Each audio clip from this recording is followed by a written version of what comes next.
సింహం ఒక్కసారి అరణ్యంలో లేచి గర్జించింది అనుకోండి, మిగిలిన జంతువులన్నీ పారిపోతాయి సింహగర్జన వినేసరికి. గురువు ఒక్కసారి పీఠం మీద కూర్చుని ఆత్మబోధ చేశాడనుకోండి, అప్పటి వరకు ఉన్న అజ్ఞానం పటాపంచలైపోతుంది. పిజ్యతే హృదయ గ్రంథి చింద్యంతే సర్వసంశయా క్షీయంతే చాస్యకర్మాణి తస్మిన్ దృష్టే పరావరే. ఆ గురువుకి ఇది ఉండాలని కోరిక ఏమీ ఉండదు. తాను శరీరము కాదు, తను కేవలం ఆత్మ. ఆ గోడ మీద చూడండి రమణుల్ని, వారికి ఏమిటి, వారికి ఏం అక్కర్లేదు. ఆ గోచి కూడా ఆయన ఎందుకు పెట్టుకున్నారు? బాగున్నది మహాప్రభో పెట్టుకోండి శిష్యులు అంటే పెట్టుకున్నారు, లేకపోతే ఆయనకి ఆ గోచి కూడా అక్కర్లేదు. అసలు శరీరమే నేను కాదు. ఇంకా ఆ భావనతో ఉన్నవాడిని మీరు కొడతారా, తిడతారా, కోస్తారా, ఏం చేస్తారు? ఏం చేసినా ఆయనకి బెంగలేదు. ఆయనకి సత్కోమం వచ్చింది, ఆయనకి ఏం బెంగలేదు. పుండు, ఈ శరీరం ఏవో పుండు, దీనికో పుండు పుట్టింది, మళ్ళీ దాని గురించి నాకు బెంగ ఏమిటన్నారు. ఇదిగో ఆ స్థితికి గురువు పెడతాడు. అందుకే గురువు యొక్క దర్శనం చేస్తే చాలు, గురువు యొక్క నడువడి చూస్తే చాలు, వెంటనే అబ్బా ఏం మహానుభావుడురా అని ఆయన తేజస్సు చేత, ఆయన నడువడి చేత అలా ప్రవర్తించాలనిపిస్తుంది. శ్రీభాష్యం అప్పలాచార్య స్వామి వారని కాకినాడలోనే ఉండేవారు మహానుభావుడు.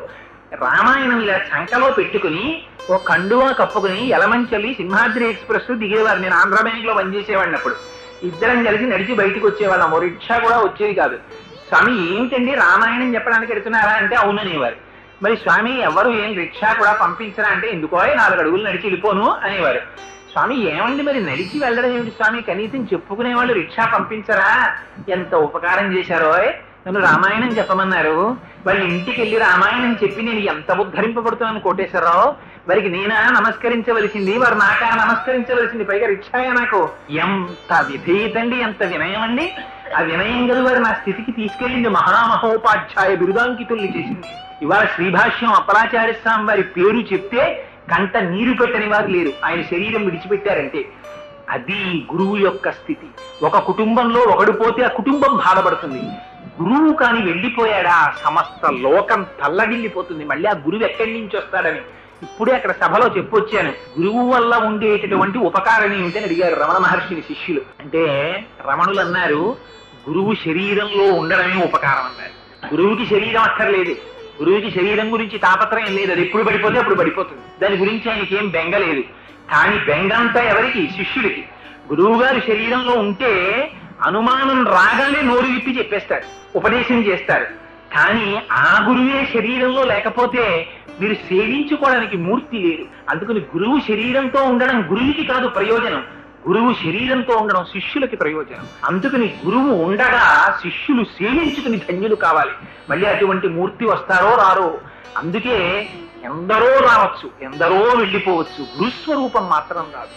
అదిగో అటువంటి స్వరూపాలలో అత్యద్భుతమైనటువంటి స్వరూపం దక్షిణామూర్తి స్వరూపం. ఆ దక్షిణామూర్తి స్వరూపాన్ని శంకర భగవత్పాదాచార్యులు స్తోత్రం చేశారు. శంకరులు సాధారణంగా ఏ ఒక్క విషయాన్ని కూడా అనేక మార్లు చదివినట్టుగా ఎక్కడా వ్రాయలేదు. వారు ఏకసంతాగ్రాహి. ఒక్కసారి ఇలా చూస్తే వారికి తెలిసిపోతుంది వారు ఎంత శక్తివంతులంటే. వారి దగ్గర పద్మపాదాచార్యులని శిష్యులు ఉండేవారు. ఒకసారి పద్మపాదాచార్యుల వారు తీర్థయాత్ర పెడతానని అడిగారు. అడిగితే శంకరులు అన్నారు, గురువు దగ్గర ఉంటే అన్ని తీర్థయాత్రలలోనూ ఉన్నట్టే, అందుకని నా మాట విను, నువ్వు తీర్థయాత్రకి వెళ్ళకన్నారు. అంటే పద్మపాదాచార్యుల వారు అన్నారు, లేదండి నాకు యాత్ర చెయ్యాలని కోరిక పుట్టింది, అందుకని వెళ్ళాలనుకుంటున్నాను అన్నారు. అంతకు మించి గురువులు నిగ్రహించారు. అందుకని ఆయన అన్నారు, సరే నాయన నీకంత బలీయమైన కోరిక పుడితే వెళ్ళిరా అన్నారు. పద్మపాదాచార్యుల వారు వార్తికం రాశారు శంకరుల యొక్క సూత్రాలకి. ఆ వార్తికాలు పట్టుకుని దక్షిణ భారతదేశానికి రామేశ్వరం వెడుతూ మధ్యలో వాళ్ళ మేనమామ గారింటికి వెళ్ళారు. ఆయన అద్వైత సిద్ధాంతానికి వ్యతిరేకం. ఆయన ఈ వ్యాఖ్యానాలన్నీ విన్నాడు. ఇవి కానీ పొద్దున్న వ్యాప్తి చెందితే మా సిద్ధాంతానికి ఇబ్బంది వస్తుందని ఆయనతో అన్నాడు, నువ్వు రామేశ్వరం వెడుతున్నావు కదా, అది చాలా గహనమైన ప్రయాణం, అందుకని నువ్వు అక్కడికి వెళ్ళినప్పుడు ఏమైనా ఇబ్బంది ఏర్పడి ఈ వార్తికాలు పోతే మళ్ళీ ఎక్కడి నుంచి వస్తాయి, ఇంత కష్టపడి రాశావు, మా ఇంట్లో పెట్టి వెళ్ళు, భద్రంగా ఉంచుతానన్నాడు. ఆ ఇంట్లో పెట్టుకున్నాడు. పాపం పద్మపాదాచార్యుల వారు వెళ్ళిపోయారు. ఆయనకి దంగి ఇదే పట్టుకుంది. ఈ వార్తికాలు చదివి పొద్దున్న వ్యాఖ్యానాలు చేయడం మొదలు పెడితే మన సిద్ధాంతాలు నిలబడవు, అందుకని ఈ వార్తికాలు బయటికి వెళ్ళకూడదు, ఏం చేసి వీటిని నాశనం చేసేయాలని ఆలోచించాడు. అదొక్కటి పోయాయంటే నమ్మడు పద్మపాదాచార్యుల వారు. అందుకని వాటిని ఇంట్లో పెట్టి తన ఇల్లు కాల్చేసుకున్నాడు. కాల్చేసుకుని పద్మపాదాచార్యుల వారు తిరిగి వచ్చిన తరువాత కౌగిలించుకుని, అయ్యో మేనల్లుడా ఎంత పొరపాటు జరిగిందిరా, ఇల్లు కాలిపోయింది, అందులో వార్తికాయలు కాలిపోయింది. పద్మపాదులు అన్నారు, దానికి ఎందుకంత బెంగ పెట్టుకున్నావు? బెంగ పెట్టుకోకు, నేను ఇక్కడే కూర్చుని వార్తికాలు మళ్ళీ రాసేస్తానన్నాడు. అని మళ్ళీ శంకరులు చెప్పిన సూత్రాలు ఒక్కొక్కటి గుర్తు తెచ్చుకోవడం, మళ్ళీ వ్యాఖ్యానం రాసేస్తున్నాడు. మేనమామ గారు అడిగిపోయాడు, ఇప్పుడు మళ్ళీ రాసేస్తున్నాడు రా అని. ఆ భిక్ష పెట్టేటప్పుడు అందులో బుద్ధికి మాంజ్యం వచ్చేటటువంటి పదార్థాన్ని కలిపి పెట్టేశారు. ఆ పెట్టేయడంలో అసలు ఏమి జ్ఞాపకానికి వచ్చేవు కావాయని. అప్పుడు జ్ఞాపకానికి వచ్చింది, గురువులు నువ్వు ఎక్కడికి వెళ్ళకన్నారు, నేను స్వతంత్రించి బయలుదేరాను. ఎక్కడున్నారు శంకరులు అని అడిగాడు. అడిగితే అప్పటికి శంకరులు కేరళ రాష్ట్రం దాటి కర్ణాటకలో ప్రవేశిస్తున్నారు, అక్కడ ఉన్నారన్నారు. పరుగు పరుగు పరుగు పరుగున వెళ్ళి శంకరాచార్యుల వారు ఒక ఆలయంలో ఉన్నారు. అప్పుడు వెళ్ళి శంకరాచార్యుల వారి పాదాల మీద పడిపోయారు. పడిపోగానే కన్నుల వెంట నీరు కాళ్ళను కట్టి ఏడిచారు. ఏమైందని అడిగారు. మహానుభావ, నేను వ్రాసిన వార్తికాలు మా మేనమామ తగలబెట్టేశాడు, నేను మళ్ళీ రాస్తున్నానని నా బుద్ధికి మాంజ్యం వచ్చే పదార్థం పెట్టేశాడు, నాకేమీ స్ఫురణలో లేదు అన్నారు. శంకరులు అన్నారు, దీనికంత బెంగ పెట్టుకుంటావు, ఆనాడు నువ్వు దీనికి ఒక్కసారి ముందు మాట వ్రాదురు కానీ చూడండి అని నాకు ఇచ్చావు కదా, ఆ వార్తికి ఇలా తిప్పాను, ఇప్పుడు నేను చెప్తాను రాసుకో అని మళ్ళీ చెప్పేశారు. ఉన్నది ఉన్నట్టు విశ్వనాథ సత్యనారాయణ గారు చెప్పేవారు ఇలాగా. విశ్వనాథ సత్యనారాయణ గారు పడక కుర్చీలో కూర్చుని, విశ్వనాథ పావని శాస్త్రి గారని వాళ్ళ అబ్బాయి, విశ్వనాథ సత్యనారాయణ గారు అంటే హడలు కొడుకులకి, కింద కూర్చుని ఆయన చెప్తుంటే రామాయణ కల్పవృక్షం రాస్తున్నారు. రాస్తుంటే ఖచ్చితంగా 32వ పేజీ నుంచి 72వ పేజీ వరకు ఎక్కడ పారేశారు ఆ పిల్లలు. పారేసిన తర్వాత విశ్వనాథ సత్యనారాయణ గారు అంటే భయం, భయపడిపోయి ఆఖరికి చెప్పారు, ప్రింట్కి ఇచ్చే ముందు 40 పేజీలు ఎక్కడో మిస్ అయిపోయాయి అన్నారు. ఎందుకు దాని గురించి బెంగ పెట్టుకుంటావు, మళ్ళీ రా అని పడక కుర్చీలో పడుకుని మళ్ళీ చెప్పారు. చెప్తే దాన్ని మళ్ళీ రాశారు. రాసిన తర్వాత 40 పేజీలు మళ్ళీ దొరికాయి. ఎక్కడ దొరికితే ఒరే దొరికాయిరా అని చెప్పి అందులోవి ఇందులోవి చూశారు, ఒక అక్షరం మారలేదు, మళ్ళీ చెప్పేశారు. అది అప్పలాచార్య స్వామివారి ఇంటికి విశ్వనాథ సత్యనారాయణ గారు వచ్చారండి. వృద్ధుట్ నుంచి మధ్యాహ్నం వరకు గాయత్రీమంతం చేసేవారే. విశ్వనాథ సత్యనారాయణ గారింటికి సాయంకాలం పూట్లు ఎవరైనా వెళ్లి గేటు తీస్తుంటే వాడికి మెళ్ళలో యజ్ఞోపవీతం ఉన్నవాడైతే, ఏమిరా సాయంకాలం వేళ ఇలా తిరుగుతావు, సంధ్యావందనం చేశావా అని దెబ్బలాడేవారు. వెళ్ళు, ఒకవేళ వాళ్ళ ఇంటికి వెళ్ళిపోయి అక్కడ కూర్చుని ఉంటే నువ్వు వెళ్ళు, అదలు వెళ్ళి సంధ్యావందనం చేయి, సంధ్యావందనం చేసినా అప్పుడు మాట్లాడతాననేవారు. అంత నిష్ఠాగరిష్ఠులు. అందుకే మహానుభావుడు రామాయణ కల్పవృక్షం రాసి జ్ఞానపీఠ అవార్డు గ్రహీత అయ్యారు. అందుచేత అదిగో గురువుల యొక్క వైభవం అంటే అలా ఉంటుంది. అటువంటి శంకరులు తన జీవిత కాలంలో దగ్గరగా 14 మార్లు 18 మార్లు తిరిగారంటారు. సూత సంహిత, స్కాంద పురాణాంతర్గతం సూత సంహిత. ఆ సూత సంహితలో దక్షిణామూర్తి యొక్క వైభవాన్ని వర్ణించారు. అది శంకరులు అన్ని మాటలు చదివి బ్రహ్మసూత్రాలకి భాష్యం రాసిన తర్వాత అప్పుడు దక్షిణామూర్తి స్తోత్రం రాశారంటారు. ఆ దక్షిణామూర్తి స్తోత్రం అత్యద్భుతమైన స్తోత్రం. అది పూర్తి వేదాంతం. అయితే దాంట్లో ఒక గొప్ప రహస్యం ఏమిటంటే, గురుగ్రహం యొక్క అనుగ్రహం లోపిస్తే జాతకంలో చాలా ఇబ్బందులు వస్తాయి. ఇది గురువుల్ని స్తోత్రం చేసింది దక్షిణామూర్తి స్తోత్రం. అందుకని దక్షిణామూర్తి స్తోత్రాన్ని చదివినా, దక్షిణామూర్తి దేవాలయానికి వెళ్ళినా గురువుల యొక్క కటాక్షం కలుగుతుంది. తమిళనాడంతా దక్షిణామూర్తి దేవాలయాలు, సుబ్రహ్మణ్య దేవాలయాలు ఉంటాయి. సుబ్రహ్మణ్యుండి ఆరాధించి కుజగ్రహం తాలూకా ఇబ్బందుల నుంచి తప్పుకుంటారు. దక్షిణామూర్తి దేవాలయానికి వెళ్ళి గురుగ్రహం యొక్క అనుగ్రహాన్ని సంపాదించుకుంటారు తమిళులు. అందుకే వాళ్ళకి ప్రాంతీయ పార్టీ పాలించిన అన్ని ఇండస్ట్రీస్ అక్కడే ఉంటాయి. అంత ఐశ్వర్యం. ఈ మాటలు నా సొంతంగా చెప్పట్లేదు, నాకు పేరు చెప్పడం ఇష్టం లేదు, కానీ ఒక మహానుభావుడు తన వ్యాఖ్యానంలో ఉపాసనకి సంబంధించిన రహస్యాలు రాస్తూ అందులో ఈ మాట రాశారు. తమిళులు విశేషమైన అభివృద్ధి చెందిన వెనకాతల ఉన్న రహస్యం ఇది. అందుచేత దక్షిణామూర్తి స్తోత్రానికి ఉన్నటువంటి వైభవం అటువంటిది. ఆ దక్షిణామూర్తి అన్న పేరు కూడా చాలా చిత్రంగా ఉంటుంది. ఆ దక్షిణామూర్తి స్తోత్రం చేస్తూ దానికి ప్రార్థనా శ్లోకాలు చెప్పారు.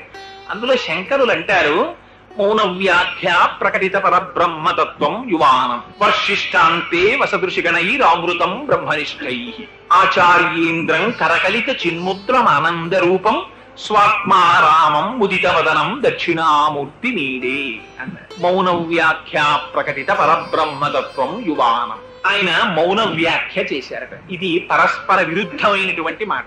వ్యాఖ్యానం చేస్తున్నారంటే, ఏమండి కోటేశ్వరరావు గారు వచ్చి వ్యాఖ్యానం చెప్తారట అన్నారు అనుకోండి, నేను వచ్చి నిశ్శబ్దంగా కూర్చుని ఓ నమస్కారం చేసి లేచి వెళ్ళిపోయాను అనుకోండి, వీడు అసాధ్యం కోలా ఏమిటి అలా కూర్చుని లేచి వెళ్ళిపోయాడు ఏమిట్రా వీడు, ఇదేం వ్యాఖ్య అంటే ఇది మౌన వ్యాఖ్య అన్నాను అనుకోండి. ఎవరికి అర్థం అవుతుంది. కానీ అందులో చాలా రహస్యం పెట్టేశారు. మౌన వ్యాఖ్య ప్రకటిత పర బ్రహ్మతత్వం యువానం. దీన్ని ప్రకటించారట మౌన వ్యాఖ్య ద్వారా. నోటితో చెప్పడం మాని ముద్ర బట్టి చెప్పారు అని దాని అర్థం. అంటే అన్ని నోటితో చెప్పక్కర్లేదు, ఒకటి ముద్ర పట్టారు, ముద్ర బట్టి చెప్పేశారు. ఆ చెప్పేటప్పుడు ఎవరున్నారు? చిత్రం బటతరోర్మూలే వృద్ధా శిష్యా గురుర్యువా గురోస్తు మౌనం వ్యాఖ్యానం శిష్యాస్తు ఛిన్న సంశయా. ఇది ఒక విచిత్రమైనటువంటి లక్షణం. చిత్రం వటతరోర్మూలే, ఒక బ్రహ్మాండమైనటువంటి వటవృక్షం కింద దక్షిణామూర్తి కూర్చున్నారు. దక్షిణామూర్తికి అభిముఖంగా కూర్చున్న వాళ్ళు ఎవరు? వయస్సులో అపారమైనటువంటి వృద్ధులైన సనక సనందలు వంటి ఆ సనత్కుమారుడు మొదలైనటువంటి వాళ్ళందరూ కూడా ఆయన చుట్టూ కూర్చున్నారు. చిత్రం వటతరోర్మూలే వృద్ధా శిష్యా గురుర్యువా. గురువు గారు అందరికన్నా యువకుడు గురువు గారు. గురువు గారు కూర్చుని దక్షిణామూర్తి స్తోత్రం చెప్తున్నారు. వింటున్న శిష్యులందరూ వృద్ధులు. గురోస్తు మౌనం వ్యాఖ్యానం. గురువు గారు మౌనంగా వ్యాఖ్యానం చేశారు, నోరు విప్పి చెప్పలేదు. శిష్యాస్తు ఛిన్న సంశయా. శిష్యుల యొక్క అనుమానాలన్నీ తీరిపోయాయి. ఇంతకుముందు ఎందరు గురువుల దగ్గరకో వెడితే నోరు విప్పి చెప్పారు, ఎవరికి తీరలేదు, అనుమానాలు తిరిగిపోయి. దక్షిణామూర్తి దగ్గరికి వచ్చారు, నోరు విప్పి చెప్పకుండా మొదలుపెట్టారు. ఆయన వాళ్ళ సంశయాలు తీరిపోయి అమ్మయ్య బ్రహ్మం అంటే ఏమిటో మాకు ఇప్పుడు అర్థమైందని వాళ్ళు సంతోషంగా వెళ్ళిపోయారట. ఇలాంటి దక్షిణామూర్తిని ఆరాధన చేస్తే గురవే సర్వలోకానాం విషజే భవరోగిణాం నిధయే సర్వ విద్యానాం దక్షిణామూర్తయే నమః అన్నారు శంకరాచార్య వారు. గురవే సర్వలోకానాం, సమస్త లోకములకు కూడా ఈ దక్షిణామూర్తి గురువు. గురవే సర్వలోకానాం భిషజే భవరోగిణాం. భవరోగానికి భిషక్ అంటే ఆయన వైద్యుడు. నిధయే సర్వ విద్యానాం, అన్ని విద్యలకు ఆయన నిధి. దక్షిణామూర్తయే నమః. అటువంటి వారికి నమస్కరిస్తున్నాను. గురవే సర్వలోకానాం, అన్ని లోకములలో ఉండేటటువంటి వారికి దక్షిణామూర్తి గురువు. భిషజే భవరోగిణాం. పరమశివుడుకున్నటువంటి చాలా చిత్రమైనటువంటి పేర్లలో భవ అని ఒక పేరు. ఆయనకి పరమశివుడికి పూజ చేసేటప్పుడు ఓం నిధనపతయే నమః, ఓం నిధనపతాంతికాయ నమః, ఓం ఊర్ధ్వాయ నమః, ఓం ఊర్ధ్వలింగాయ నమః అంటూ ఓం భవాయ నమః, ఓం భవలింగాయ నమః అంటారు.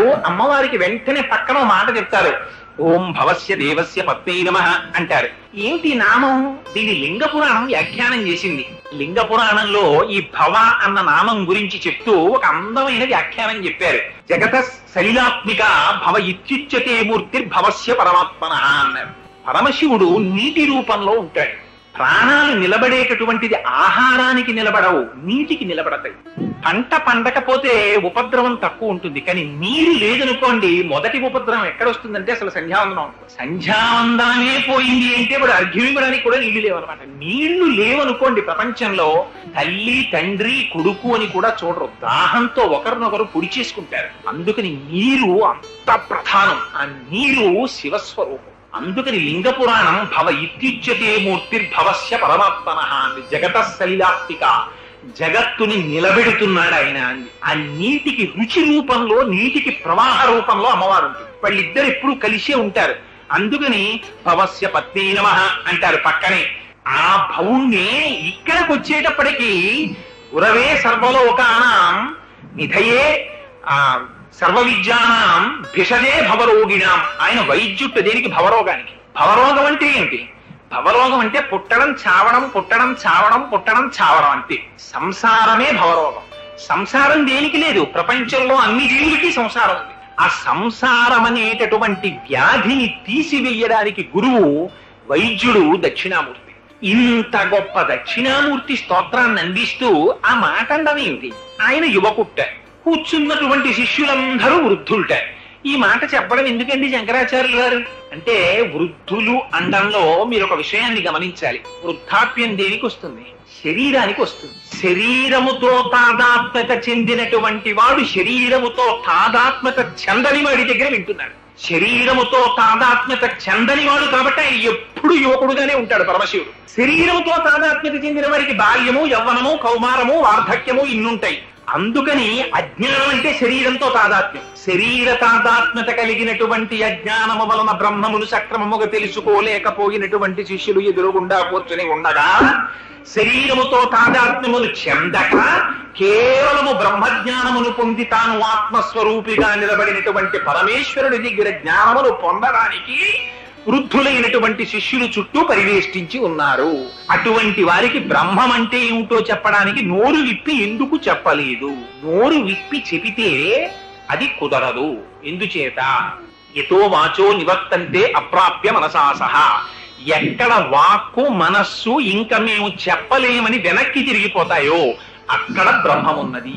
ఏమిటి కారణం అంటే, ఇప్పుడు నేను విశ్వందర్పణ దృశ్యమాననగరీ తుల్యం నిజాంతర్గతం పశ్యన్నాత్మని మాయయా బహిరివోద్భూతం యథా నిద్రయా యస్సాక్షాత్ కురుతే ప్రబోధ సమయే స్వాత్మానమేవాద్వయం తస్మై శ్రీ గురుమూర్తయే నమగిదం శ్రీ దక్షిణామూర్తయే అని మొదలెట్టాను అనుకోండి, అదొకటే 2 గంటలు పడుతుంది. అందుకని ఇవాళంతా కుదరదు కాబట్టి ఒక విహంగ వీక్షణం కింద దక్షిణామూర్తి స్తోత్రాన్ని స్పృశిస్తాను. ఎందుకంటే ఇలాంటి రోజున దక్షిణామూర్తి స్తోత్రాన్ని వినడం జన్మ జన్మాంతర సుకృతం. అందుచేత శంకరులు అంటారు, ఈ స్తోత్రంలో ఇలా పట్టారంతే శంకరులు. అందుకని దీన్ని చిన్ముద్ర అంటారు. ఇలా ముద్ర పట్టారు, ఎదురుగుండా కూర్చున్న వాళ్ళందరికీ అజ్ఞానం పోయి. ఏమిటి ముద్ర అంటే, నోరు విప్పి చెప్తే అర్థం అవుతుందా, ఇలా ముద్ర పట్టుకుంటే అర్థం అవుతుందా? అర్థం అయింది కూర్చున్న వాళ్ళకి. ఏమిటి ముద్ర అంటే, ఇందులో రహస్యం మీకు తేలిక భాషలో చెప్పాలంటే, నన్ను మీరు వచ్చి అయ్యా మీరు ఎవరండి అని అడిగారు అనుకోండి, నేను కోటేశ్వరరావునండి అంటాను. ఒక్క విషయం చాలా జాగ్రత్తగా ఆలోచించండి. ఈ కోటేశ్వరరావు అనబడేటటువంటి నామం ఎప్పుడు వచ్చింది నాకు? ఈ పేరు ఎప్పుడు వచ్చింది? ఈ రూపం ఒకటి వచ్చాక వచ్చింది. మా అమ్మ కడుపులోంచి నేను పిల్లాన్ని వస్తే అప్పుడు కూడా నాకు వెంటనే రూపం లేదు, నామం లేదు. బయటికి రాగానే మా నాన్నగారు అమ్మగారు తర్జన భర్జనలు పడి వీడికి ఏం పేరు పెడదామని ఆలోచించి ఏదో మొత్తం మీద సంకలనం చేసి వీడికి ఇంత పేరు పెడదామని ఓ పేరు పెట్టారు. ఆ పేరుతో ఈ శరీరం తాదాత్మ్యత పొందింది. కోటేశ్వరరావు ఇలా చూస్తాను. ఎందుకని? చాలా కాలం నుంచి అలవాటు అయిపోయింది ఇది కోటేశ్వరరావు అని. నామం ఉంటే రూపం ఉంది, రూపం ఉంటే నామం ఉంది, నామం లేకపోతే రూపం లేదు, రూపం లేకపోతే నామం లేదు. ఇది కదా, ఇది యథార్థం. అంగీకరిస్తారా? నామం ఉంది కాబట్టి రూపం ఉంది. అది కుండగా కనపడుతోంది కాబట్టి కుండ అంటున్నారు మీరు. నేను పటకార పట్టుకొచ్చి ఇదిగో కుండ అన్నాను అనుకోండి, మీరు ఏమంటారు? నోరు మీద కొండేట్రా పటకారానికి ఏం వెర్రే పిచ్చే అంటారు. ఎందుకని? మీకు లోపల ఒక జ్ఞానం ఉంది. బయట ఉందా లోపల ఉందా? ఇప్పుడు కుండ బయట లేదు, లోపల ఉంది. ఇది శంకరుల సిద్ధాంతం. బయట లేదు ప్రపంచం, తుల్యం నిజాంతర్గతం. ఇక్కడుంది ప్రపంచం. ఎలా ఉంది? విశ్వం దర్పణ దృశ్యమాననగరి. అద్దంలో ప్రపంచం ప్రతిబింబించినట్టు సమస్త జగత్ జాయతే గచ్చతే ఇది జగత్, వచ్చిపోయి వెళ్ళిపోయేటటువంటి జగత్ నీ లోపల ఉన్న ఆత్మ యందు భాషిస్తోంది. ఆత్మ చేత నువ్వు తెలుసుకుంటున్నావు. దానికి ఒక నామం పెట్టావు, దానికి ఒక రూపం వచ్చింది. ఆ రూపం వచ్చింది, నామం అంటున్నావు. అలా ఒకటి వెళ్ళిపోతుంది అనుకోండి, చంటి పిల్లలు ఉన్నాడు అనుకోండి, వాడికి ఏం తెలియదు. నాన్నగారండి అది ఏంటండి అంటాడు. అది కారు నాన్న అన్నారు అనుకోండి, మీరు కారా అంటాడు 4 మాటలు. అన్న తర్వాత దాన్ని చూసి ఇది కారు అంటాడు. రేపు పొద్దున్న లారీని చూపించి నాన్నగారు కారు వెళ్ళిపోతోంది అంటాడు. అది కారు కాదురా, అది లారీ అంటారు. ఏం నాన్నగారు అది ఇలాగే వెళ్ళిందిగా అంటే, అందులో మనుషులు కూర్చుంటారా, ఇందులో సరుకులు వేస్తారు, తేడా చెప్తారు. ఇప్పుడు కొంచెం పెద్దవాడైన తర్వాత ఇది లారీ, ఇది కారు. దీన్నే వేదాంత శాస్త్రంలో అయితే కొంచెం మాటలు మారుస్తారు. ఘటాకార వృత్తి పటాకార వృత్తి అని పిలుస్తారు. ఇవి ఎక్కడి నుంచి వచ్చాయి? ఇక్కడ ఉన్నాయి లోపల ఈ వృత్తులన్నీ. మిగిలిన వాటికి వేటికి జ్ఞానం లేదు. ఇవేం చెప్పవు. మీరు చాలా జాగ్రత్తగా గమనించాలి దక్షిణామూర్తి స్తోత్రాన్ని. ఈ కన్ను ఉంది, ఈ కన్నుకి చూడడం ఒకటే దాని లక్షణం అంతే. కన్ను ఇండిపెండెంట్ యాక్టింగ్ కంటికి ఉండదు. ఇది చూస్తుంది. ఇలా చూస్తుంది ఆవిడ అనురాధ గారు, ఓసారి చూస్తుంది. ఇలా చూస్తే అస్తమాన ఆవిడ అనురాధ గారు లోపలికి వెళ్ళిపోతుండదు. చూడడం కంటికి ధర్మం, చూసి విడిచిపెట్టేస్తుంది. ఆవిడ యొక్క ప్రతిబింబం వచ్చి కంటి మీద పడుతుంది. ఈ కంటి మీద పడినటువంటి ప్రతిబింబాన్ని వెనకాతలో ఉండేటటువంటి మనస్సు ఇంతకు ముందు అనురాధగారం అనబడేటటువంటి వ్యక్తి చేత తనకి ఉన్నటువంటి పరిచయాన్ని పురస్కరించుకుని అనురాధగారం అనబడేటటువంటి నామము చేత గుర్తిస్తుంది. ఇంతమంది స్త్రీలలో అందరి పేర్లు నాకు తెలుసా? నాకు ఇంతకు ముందు ఎవరితో కొంత పరిచయం ఉందో వాళ్ళ పేరు మనస్సు యందు ముద్రమైంది కాబట్టి అది తెలుసు. మనస్సు స్వతంత్రంగా వ్యవహరించగలదా? ఈ మనస్సు మీద మళ్ళీ ఆత్మ యొక్క ఫోకస్ వచ్చి పడుతూ ఉంటుంది. పడితే మనస్సు పనిచేస్తుంది. మళ్ళీ మనస్సు నుంచి ఫోకస్ వచ్చి కంటి మీద పడితే కన్ను పనిచేస్తుంటుంది. వీటన్నిటికీ వెనకాల నుండి తెలుసుకుంటున్నది ఇది ఆత్మ. అది మారుతుందా? అది మారదు. అది ఎప్పుడూ అలాగే ఉంటుంది. దానికి పేరుందా? దానికి పేరు లేదు. అది సర్వవ్యాపకం. అది అంతటా నిండి నిగుడీకృతం అయిపోయింది. ఉన్నది అదొక్కటే, అది తప్ప ఇంకొకటి లేదు. మరి అది తప్ప ఇంకొకటి లేకపోతే జగత్ ఎలా కనబడుతోంది? అదేంటండి లేవంటున్నారు, ఇల్లు కనబడుతోంది, అనురాధ గారు కనబడుతున్నారు, రాజ్యలక్ష్మి గారు కనబడుతున్నారు, నేను కనబడుతున్నాను, మీరు కనబడుతున్నారు అంటే శంకరులు అంటారు ఎంత గొప్ప సిద్ధాంతం చెప్పారో చూడండి. అబ్బాయి నువ్వు అనుభవం గురించి కదా మాట్లాడుతున్నావు, నాకు ఈ అనుభవం ఉందండి, నేను చూశానండి అని కదా అంటున్నావు. పశ్యన్ ఆత్మని మాయా బహిరివోద్భూతం యథా నిద్రయ. నీకు నిద్రలో అనుభవాలు లేవా? నువ్వు నిద్రపోయావు, నిద్రపోయినప్పుడు నువ్వు కలలో కలగాంచావు, నిన్ను రాజభటులు పట్టుకుని తీసుకెళ్లి స్తంభానికి కట్టేశారు, నిన్ను కొరణాలతో కొడుతున్నారు, విపరీతమైన బాధ, అబ్బా ఎంత బాధో ఎంత బాధో అంటున్నావు, తెలివి వచ్చింది. ఇప్పుడు ఏమన్నావు? అబ్బే అదంతా కళ అన్నావు. కళలో ఉన్నది అబద్ధం ఎందుకైంది? మరి అనుభవం ఉందా లేదా? అక్కడ కళలో ఉన్న అనుభవం జాగ్రత్తలో అబద్ధం అయితే జాగృతిలో ఉన్న అనుభవం కళలో అబద్ధమే కదా.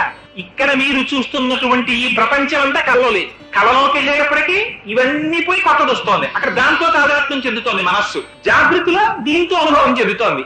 కాబట్టి ఇది ఏది సత్యం కాదు కాబట్టి దీంతో ఇలా అనుభవం చెందుతున్నావు. ఇది ఒక ఫాల్స్ ఇంప్రెషన్. దీన్ని ఇంగ్లీష్ లో సూపర్ ఇంపోజిషన్ అంటారు. ఇది ఎందుకు వచ్చింది ఈ జగద్భావన అంటే బ్రహ్మమునందు జగత్తుని భ్రాంతి చేత చూస్తున్నావు. ఉన్నది బ్రహ్మం ఒక్కటే ఉంది. కొంచెం ఆ తాడు కదిలిందనుకోండి, పాము యొక్క కదలికలాగే అనిపిస్తోంది, పడుకుంది అని మెల్లిమెల్లిగా అడుగులు వెనక్కేస్తాడు. ఎప్పుడు పోతుంది ఈ భ్రాంతి? పాము భయంతో అడిగిపోయి ఇంకా ఇంకా ఇంకా ఇంకా జ్ఞానంలోకి వెళ్ళిపోతూ ఉంటాడు. అప్పుడు మార్చగలిగింది ఏమిటి? ఏది మార్చదు తన అభిప్రాయాన్ని. ఏది మారుస్తుంది? ఒక్క దీపమే మారుస్తుంది. ఒక దీపం పట్టుకొచ్చాడు అనుకోండి, పావుందా? పాము తళ్ళుకుందా? పాము పడగుందా? లేకపోతే పాముకి విషం ఉందా? ఇవేమైనా ఉన్నాయా? అన్నీ పోయాయి. ఏముంది? ఉన్నతాడే ఉంది. జ్ఞానము చేత చూస్తే అంతర్బహిష్ట తత్సర్వం వ్యాప్య నారాయణ స్థిత, అంతటా ఉన్నది బ్రహ్మమే ఉంది. ఈ బ్రహ్మము మీద మీరు జగత్తుని సూపర్ ఇంపోజ్ చేస్తున్నారు. పాము మీద తాడుని చూపించినట్టు, సముద్రము మీద బుడగని చూపించినట్టు మీరు మట్టి ఒక్కటే మట్టి ఉంది, ఆ మట్టే కుండవుతోంది, ఆ మట్టే మూకుడవుతోంది, ఆ మట్టే అట్లకాడవుతోంది, ఇన్ని అవుతోంది. ఉన్నది ఒకటే పదార్థం, దానికి మీరు రూపం ఇస్తే నామం వస్తోంది, నామం ఇస్తే రూపం వస్తోంది, నామం పోతే రూపం పోతోంది, రూపం పోతే నామం పోతోంది, రెండూ పోతే తన సహజ స్థితిలోకి వెళ్ళిపోతాం. అందుకని ఉన్నది బ్రహ్మం ఒక్కటే. ఉన్న బ్రహ్మమును నువ్వు మూడు స్థితిలలో చూస్తున్నావు. ఏమిటవి? ఒకటి స్వప్నము, జాగ్రత్త, సుషుప్తి. ఈ మూడు అజ్ఞానమే. ఇది శంకరాచార్యుల వారి ప్రతిపాదన. దక్షిణామూర్తి. అందుకే మిగిలినవన్నీ వేరు, దక్షిణామూర్తి స్తోత్రం వేరు. ఆ మహానుభావుడు దత్తాత్రేయులు గారు చెప్పేశారు, దక్షిణామూర్తి స్తోత్రం అంటే ఏమిటండి అని అడిగి వాడు వెళ్ళి అక్కడ కూర్చుని విన్నాడు అంటే వాడు కొన్ని కోట్ల కోట్ల కోట్ల జన్మలు అయిపోయిన తరువాత అప్పుడు పుంసాం అద్వైత వాసన. ఏమిటండి అద్వైతం అంటే ఏమిటి, దక్షిణామూర్తి స్తోత్రం అంటే ఏమిటండి అని వచ్చి వింటాడ్రా. అప్పటి వరకు వినడు. అలా వినకపోయాడంటే కారణం వాడికి ఇంకా భగవంతుని యొక్క కటాక్షం కలగలేదు. వాడి జోలికి నువ్వు వెళ్ళి విమర్శించకు అని చెప్పేశారు దత్తాత్రేయులు వారు. అందుకని పచ్చి యథార్థాల్ని ఆవిష్కరిస్తున్నారు. ఉన్నది ఒకడే జీవుడు. ఈ జీవుడికి మూడు అవస్థలు ఉన్నాయి. ఏమిటి అవస్థలు? ఒకటి జాగ్రత్త. జాగృతిలో ఏం చేస్తుంటాడు? ఈ లోకం అంతటితో తాదాత్మ్యత చెందుతాడు. రమణ మహర్షి అద్భుతమైన విషయం చెప్పేవారండి. నేను పొద్దున్నే లేచి మా ఆవిడ క్యారేజీ కట్టిచ్చేస్తున్నా, ఆ బ్యాగ్ బోర్డు పట్టుకుని గబగబా స్కూటర్ వేసుకుని దాన్ని పట్టుకెళ్ళి ఎక్కడో పెట్టి ఆ స్కూటర్ ని ఆ బ్యాగ్ పెట్టుకుని ప్యాసింజర్ ఎక్కి సామర్లకోటలో దిగి ఈస్ట్ కోస్ట్ ఎక్కి నిడదవోలులో దిగి ఆటో ఎక్కి ఆఫీస్కి వెళ్తాను. ఎందుకు వెళ్ళడం? సాయంకాలం ఇంటికి వచ్చేయడానికి. యథార్థమా కాదా? ఎందుకు ఎక్కడికైనా వెళ్ళడం? మళ్ళీ ఇంటికి వచ్చేయడానికి. వాడు లండన్ వెళ్ళిపోయాడు, అల్జీరియా వెళ్ళిపోయాడు, అమెరికా వెళ్ళిపోయాడు. ఎందుకు వెళ్ళిపోయాడు? ఇంటికి వచ్చేయడానికి. ఎక్కడికైనా ఏం చేస్తాడు? వాడి పరమ ప్రయోజనం తిరిగి ఇంటికి వచ్చి వేయుట. అంతేగాని అమ్మాయి వెళ్ళిపోయాను నిడదవోల్ అని వెళ్ళిపోతానేంటి నేను. సాయంకాలం అయ్యేటప్పటికి మళ్ళీ ఆటో ఎక్కి నిడదవోలు వచ్చి శేషాద్రి ఎక్కి కాకినాడలో దిగి స్కూటర్ ఎక్కి ఇంటికి వచ్చి అమ్మయ్య అంటాను. ఆఫీస్కి వెళ్ళినప్పుడు అమ్మయ్య అనను, ఇంటికి వస్తే అంటాను. ఎందుకని అది నా స్వస్థానం. అంటే నేను పని దొంగ కింద నన్ను లెక్క కట్టి అనుకోకండి మహాప్రభు, నేను ఒక ఉదాహరణకి చెప్పానంతే. ఇది ఎందుకనో తెలుసా అండి, ఇంద్రియాలు కూడా అంతే. తమకు కాని స్థానము నుంచి తాము బయలుదేరుతాయి. రమణులు చెప్పిన ఉదాహరణ నా సొంతం కాదు. ఇంద్రియాలు కన్ను ఆత్మ నుంచి విడివడుతుంది, విడివడి బయలుదేరుతుంది. పొద్దున్నే ఇంద్రియాలు చేసే పనేది. చెవు బయలుదేరుతుంది, ముక్కు బయలుదేరుతుంది, నాలుక బయలుదేరుతుంది, స్పర్శేంద్రియం బయలుదేరుతుంది. ఊళ్ళో ఉన్న వ్యవహారాలన్నీ చక్కబెడతాయి. చక్కబెట్టి అలిసిపోతాయి. సాయంకాలం వీడింటికి వచ్చేసినట్టే అవి కూడా మెల్లగా వెనక్కి వెళ్ళిపోయి ముందు మనస్సులోకి వెళ్ళిపోతాయి. తాను మనస్సుతో తాదాత్మ్యము బాగా చెంది ఇంద్రియములు పనిచేస్తుంటే దాన్ని జాగృతి అంటారు, అంతే తేడా. ఈ కన్ను చూస్తోంది అనుకోండి, కన్ను చూస్తుంటే జాగ్రత్త. ఈ చెవు వింటోంది అనుకోండి, జాగ్రత్త. ముక్కు వాసన చూస్తే జాగ్రత్త. ఇంద్రియాలు పనిచేయట్లేదు అనుకోండి, స్వప్న. అంటే అవస్థ పేరు మారిపోతుంది. కన్ను లేదా ఉంటుంది చూడవు. ఈ కళ్ళిలా తెరుచుకు పడుకుంటాడు. కోటేశ్వరరావు వచ్చారనుకోండి, అయ్యా కోటేశ్వరరావు నమస్కారం అండి అని ఏమండవు. వచ్చాడు వెళ్ళిపోయాడు. మర్నాడు కొడుకు చెప్తాడు, నాన్నగారు రాత్రి పడుకున్నప్పుడు కోటేశ్వరరావు వచ్చారండి, మీరు కన్ను తెరిచింది కదా అని చాలా మాటలు ముఖం ఆడించి వెళ్ళిపోయారన్నాడు అనుకోండి. అదేంట్రా కన్ను తెరిచుంటే మాత్రం నేను నిద్రపోయానరా అంటే ఏమి నిద్ర? ఇంద్రియములో కంటి లోపల చూడడం అనబడేటటువంటి ఇంద్రియములకు కలిగిన శక్తి కంటి నుంచి విడివడి వెనక్కి తిరిగి మనస్సులోకి చేరిపోయింది. చెవు ఇంతవరకు తాను వింటున్నానని చెవి లోపల ఉండేటటువంటి వినగలిగిన శక్తి చెవి నుంచి విడివడి మనస్సులోకి వెళ్ళిపోయింది. అలా ఇంద్రియములలో ఉన్న శక్తి అంతా మనస్సులోకి ట్రాన్స్మిట్ అయిపోతుంది. మనస్సు ఇంకా తెలివిగా ఉంటుంది. అందుకని ఇది సృష్టి చేస్తుంది. ఎందుకని జాగృతిలో వీడు కొన్ని చూశాడు, వాటిని వీడికి అనుభవించాలని కోరిక. వీడికి ఒక పెద్ద కోరిక, జన్మభూమికి నిలవాళ్ళు హాల్టిస్తే బాగుండని. 8ంటికి ఎక్కి 10ంటికి దిగిపోవచ్చు. ఆ నిద్దట్లో వీడికి అనిపిస్తుంది జన్మభూమికి పుష్కరాల సందర్భంగా హాల్ట్ ఇచ్చేశారు.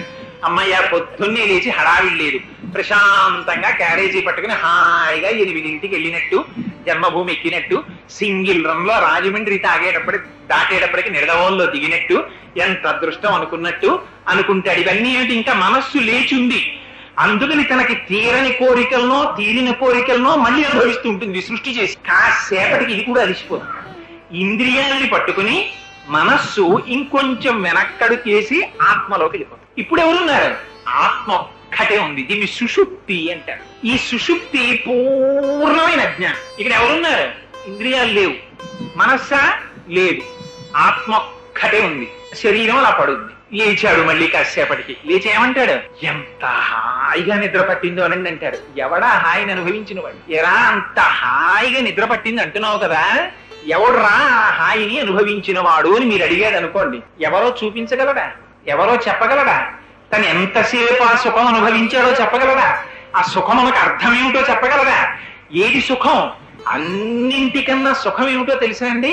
నిద్రలోకి వెళ్ళిపోయినంత సుఖం ఇంకోట్లేదు. అందుకే రైల్లో నిద్రపోతారు, నిలబడి నిద్రపోతారు, కూర్చుని నిద్రపోతారు, పురాణంలో నిద్రపోతారు, ఆఫీసులో నిద్రపోతారు, ఎక్కడా నిద్రపోతారు. ఎందుకని? తాను లేకపోవడమే నిద్ర. ఇంద్రియాలున్నంతసేపు అల్లరి, మనసు ఉన్నంతసేపు అల్లరి. మనస్సు లేదు, ఇంద్రియాలు లేవనుకోండి, ఒక్క ఆత్మ ఒక్కటే ఉండిపోయింది అనుకోండి. ఆత్మగా ఉన్నానని తనకి తెలియదు. తనకి తెలిస్తే జ్ఞానం తుర్యంలోకి వెళ్ళిపోయినట్టు. తనకి తెలియదు కానీ స్థితిలో అనుభవిస్తున్నాడు. పూర్ణ అజ్ఞానం, అంతే సుషుప్తి. అది ఎంత హాయో, ఎంత